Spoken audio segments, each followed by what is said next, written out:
Šiuo metu mes esame Prahos kvadrenalėje, tai didžiausiame scenografijai, teatro menui, dizainui, architektūrai ir performanso menui skirtame renginyje.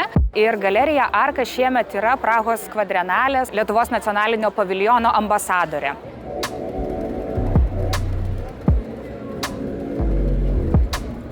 Pagrindinis iššūkis buvo tas apjungimo klausimas, kaip apjungti 6 skirtingus menininkus, kaip juos sudėti į vieną tą plotą, kuris yra 20 kvadratinių metrų, kuriuos gavo kiekviena šalis.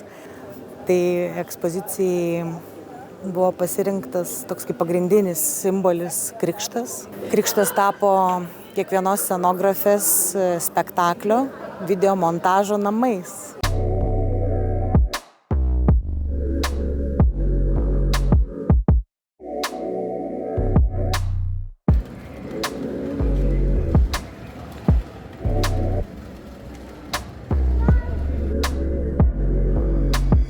Kuravau šią parodą, kurią įvardinom teatro navigacija su klaustuku kas ten.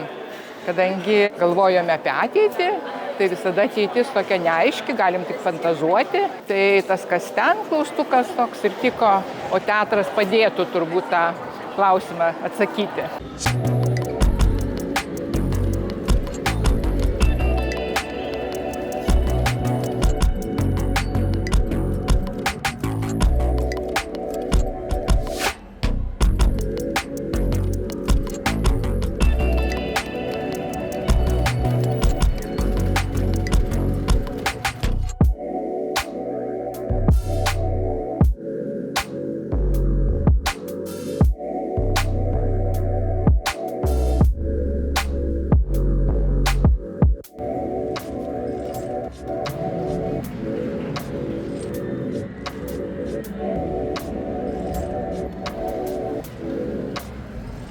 Lietuva tokia labai aktyviai ir gerai reprezentuojanti teatrą šalis, kas daug žinomų režisierių, pasaulinio garso tikrai, tai scenografai juk irgi yra tame tarpe, tai man rodos yra labai svarbu reprezentuoti šitoje erdvėje irgi.